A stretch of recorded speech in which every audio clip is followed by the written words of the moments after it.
Hello everyone, this is Warhawk Beyond 2040 and welcome to another edition of the Batman Beyond review series.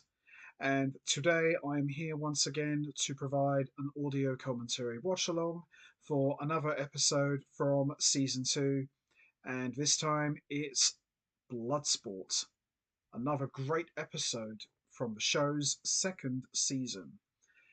So, Bloodsport introduced us to the first appearance of the Stalker.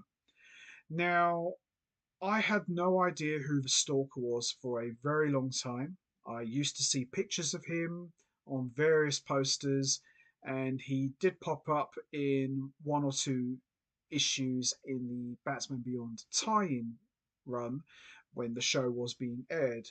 But other than that, I wasn't really familiar with the Stalker that much. When I finally got the Batman Beyond box set and I got to this episode, I thought he was a very interesting and unique character because his appearance, he looked like a tribal warrior. He had all this body paint all over his body. He had a cybernetic spine. He had this massive long spear. He really came across as a tribal warrior. And I thought, okay, this guy is different. He doesn't necessarily look like your traditional Batman villain. And the Stalker, and I know some people are probably going to agree with me when I say this, the Stalker reminded me a lot of Kraven the Hunter from Spider Man. And the reason why I say that is they both had very similar origins, both had very similar skills. You know, Craven could out wrestle a bear, he could outrun a tiger or a cheetah. He was very sharp in his senses, he can stalk his prey, you know, he can do all these different things like a hunter. And of course, Craven was a powerhouse, big muscle man with a moustache and the fur on his back. He definitely looked like someone you didn't want to mess with. With the Stalker, on the other hand, he didn't look like a physical specimen like Craven, but he was definitely still someone you didn't want to cross. So, you know, obviously the show was heavily inspired, especially for this episode, by Spider Man, because I did experience a lot of Spider Man vibes from this guy. Now, both origins of Craven and Stalker are very similar. Both have done it all. Both have conquered and captured some of the most dangerous animals on the planet, and both seeking a new challenge. So, this is where the Craven thing comes into it. So, you could say, in a way, the Stalker was the show's answer to Craven the Hunter. Craven Beyond, shall we say. But what I remember about this episode, it was quite dark. It was quite horrific for a cartoon. The motivations of the Stalker were not made very clear. He simply wanted to come to Gotham and was looking for a new challenge, and that was Batman. I'm very surprised we never got a hunter type of villain in Batman the Animated Series because that sort of character could have worked in that show's run, I think. The closest we got to seeing tribal warriors was in a Mad Hatter episode called The Worry Men. Obviously, you know, the Mad Hatter kidnapped a group of guys and had them all dressed up as tribal warriors to take down, you know, Batman. That was about as closest to something like that that we saw in the show. But the Stalker, he was kind of like this frenemy for Batman. He would sometimes be his toughest opponent, and he was sometimes his reluctant ally. So that made him interesting. And I think later on, the Stalker kind of became an anti hero of sorts, but he was still one of those guys he could turn at any moment. But I liked him. I thought the Stalker was a great character. He had a great look, and clearly ripping off Craven the Hunter, but it's not a bad thing. I suppose every hero's got to have that sort of hunter type of villain to fight. The Stalker had no actual powers. He was just very agile, very quick, and very smart as well. He knew how to master his surroundings, and as I said, he was definitely someone you didn't want to mess with. So, with that all said, let's not waste any more time. Let's get straight into it. Let's talk and watch Bloodsport. Here we go. On three. One, two, three. Do, do, do, do, do. Here we go. So, Bloodsport. For what I remember about this episode, I did enjoy it. I just never saw it on CITV, so this is the first time you're not going to be hearing any CITV references from me because this episode I don't think got shown in the UK because I think they pulled Batman Beyond off TV. Boo. So, you know, I remember when I watched this on DVD, when I did the rewatch back in 2020, I remember this was a very good episode. So it's been a while. So I'm really looking forward to seeing how this really plays out. And what can I say, really? I do love this intro. It's so cool. Okay, here we go. It's time. So here we have Gotham, or Neo Gotham as they like to call it. Not sure how I can get around that, but Gotham sounds better, but here we go. And here he is, the Stalker. Yeah, you can definitely tell just by looking at him, he's going to cause a lot of trouble. He's a man of few words. Oh, oh boy. Yeah. You know something? Just looking at him when he hasn't got the body paint on him, he kind of looks like Lex Luthor a little bit. At least that sort of design they went for in the DCAU. I'm expecting to turn around and say, I'm afraid we already have a window cleaner. Yeah, you can see this guy's going to be a real dangerous threat. Oh, wow. Oh, oh wow. Jeez. Yep, the tone has been set. Here we go. Wow. Now that's a very unique way of stripping down cars. And there's Batman. Do do do do do do. Here we go.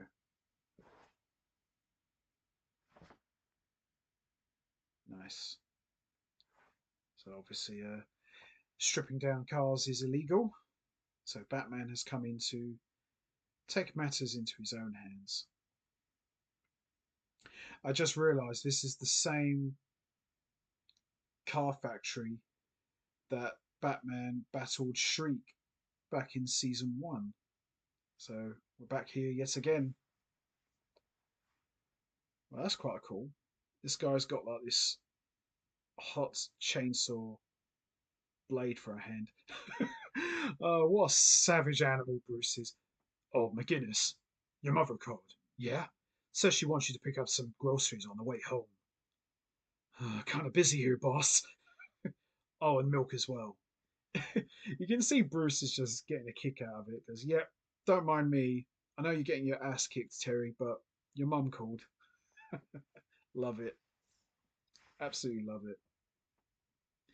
And who says Bruce can't be funny? Oh,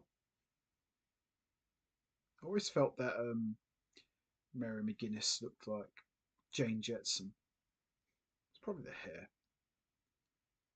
Yeah, it's definitely the hair. like a Jane Jetson Beyond. Yeah, Mary McGuinness. She wasn't in the show that much. I think she had like a small handful of appearances, but she never really had a major role in the show, which is fine.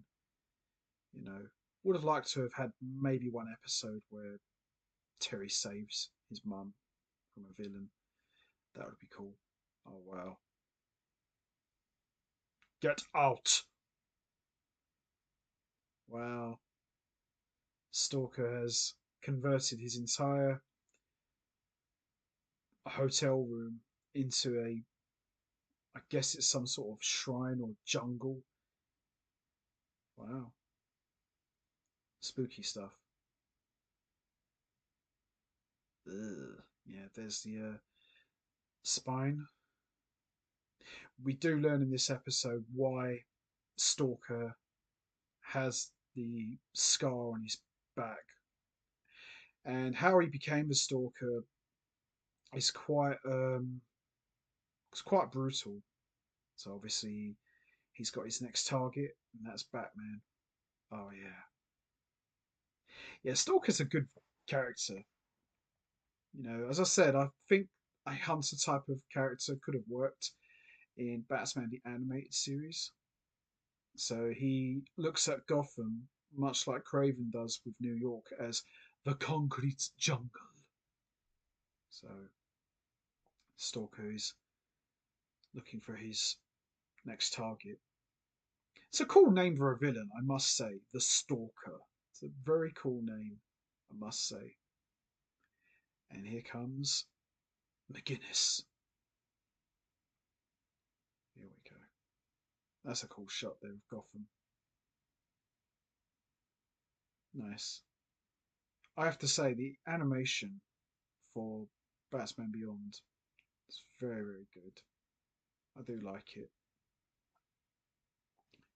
So Terry's gone to the scene of the crime, and I think we're about to gear up for our first ever meeting between Batman and the Stalker.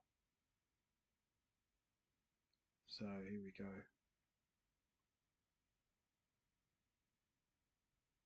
Yes, lots of that's a cool shot there. I think Stalker could easily work in a live action Batman Beyond movie if they ever did want to introduce him. Watch out, he's loaded. Yo, what the hell? Where did that come from? Watch out, Batman. He's behind you. Oh, nice. He's not much of a chatterbox, this guy.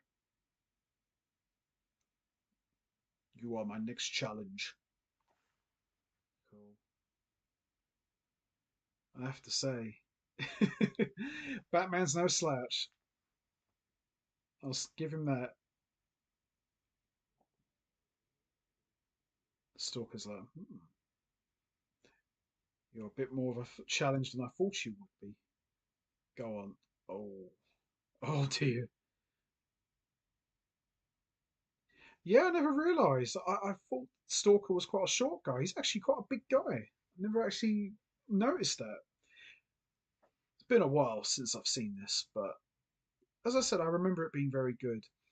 Now, the clever thing that Stalker did here is, yes, he did throw a gas bomb to make his exit, but there's a little twist to it. The gas that he threw at Terry has this invisible cloaking sheet on it, so that means Stalker can see and track who Batman is. It's really cool. I'm very surprised none of the other villains ever came up with that idea, because the idea of coating your opponent in this invisible chemical, and you can track them, is cool, because if I was Terry, I would have washed my body, after a fight. So I think this is where Stalker learns that Terry is really Batman. Very impressive. I don't know who else could have done something like that. Maybe Bane, but Bane is a soldier, so he could have done something like that. Max Gibson. I do love Max. Such a cool character. So by this point, Max already knows that Terry is Batman after she learned the truth about him back in Hidden Agenda. And there's Matt McGuinness as well, Terry's brother. For those who have read the more recent comic books, I've never read them. They're not really canon to the show, but Matt McGuinness actually does become Robin Beyond at one point, which is cool. But I would have preferred if that had happened maybe in the show's tie-in comics. I think that would have been a lot better. So Stalker has followed Terry to the arcade. So he's giving Bruce a call to let him know what's going down. Yeah, I think he's found out who I really am. So really, this invisible coating, it makes Terry really stand out in Stalker's eyes. So when he sees him, he sees this glow in the dark person. Not Blight, but it makes him stand out. So if he wanted to track Batman, he could just find Terry in the crowd and say, "There he is." I have no time for your petty jokes, clown. I have a bat to catch. Wow. Wait a minute. Oh, oh dear. There's this guy. He's following me. Right. Well, he was covered in tattoos.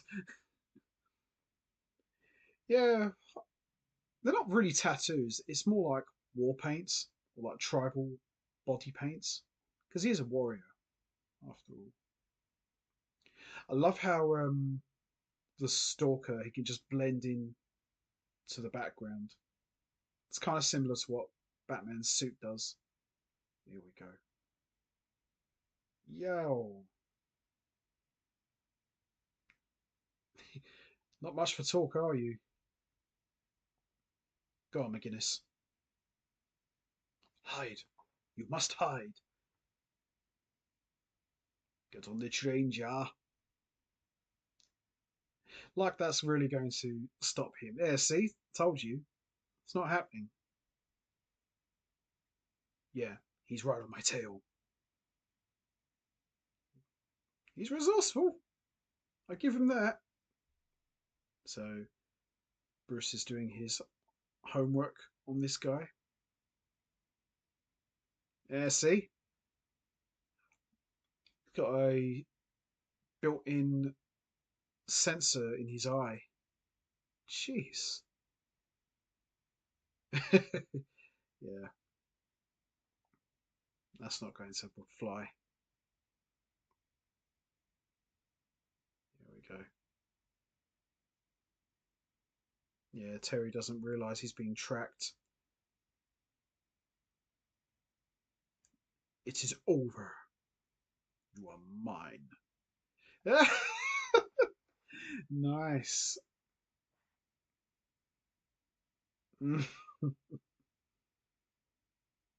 Oh, he's pissed.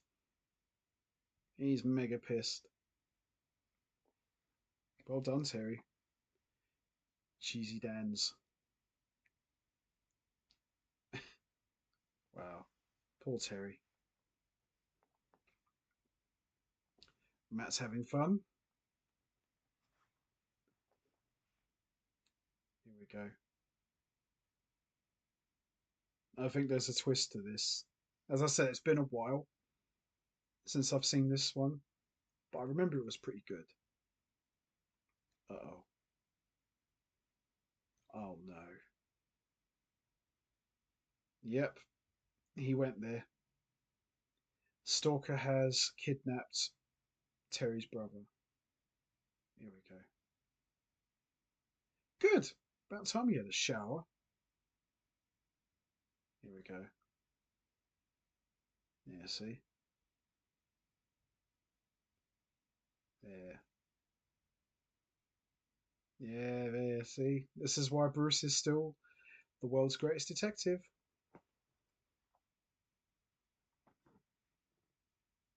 He's got my brother. We'll get the boy back. Yeah, here we go. So he's kidnapped Matt McGuinness. I believe this is actually the first time that Matt McGuinness was actually featured quite prominent in an episode, because he's usually in an episode for maybe one or two scenes, maybe at the beginning and maybe at the end, usually. So this is where we get a little insight into Stalker's origin. So he was mauled by a panther, and he had this very horrific operation. Oh my god. I have to say, the animation for this is epic. So they pretty much gave him a new spine. Wow. I am quite amazed that they got away with this in a cartoon. I'm loving the red and black contrast colours. Reminds me a lot of TNBA, because they did quite a lot of these sort of style of animation.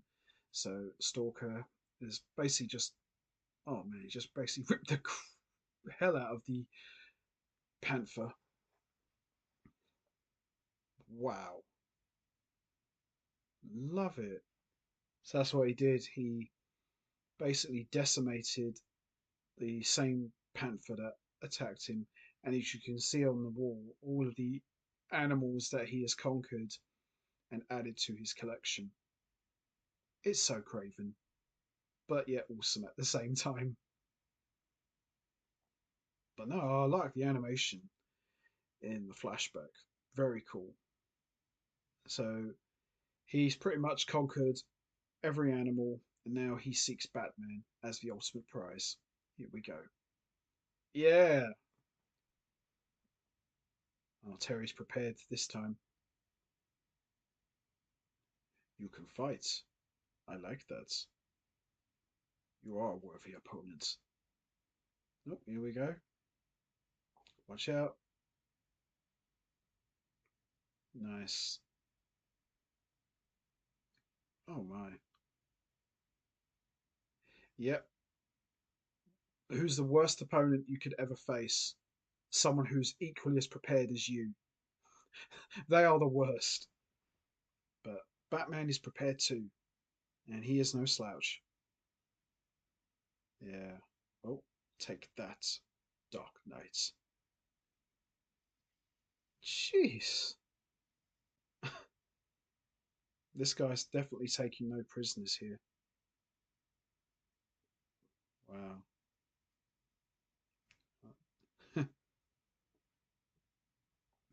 Stalker's here to play, and he's going to win by any cost. Jeez. That's a cool shot there. They're both falling and still hitting each other. I like that. Oh, oh, he's not done yet.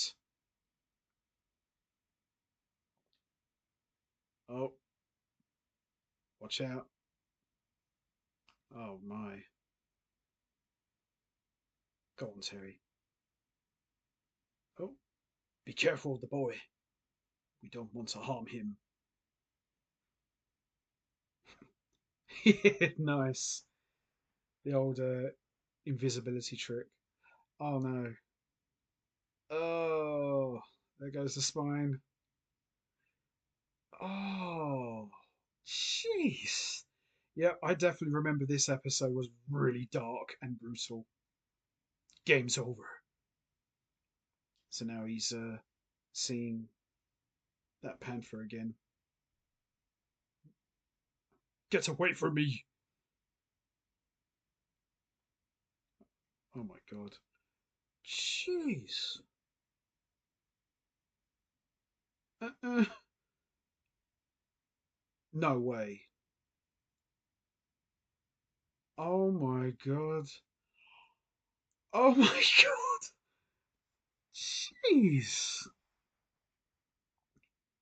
Okay, that's horrible.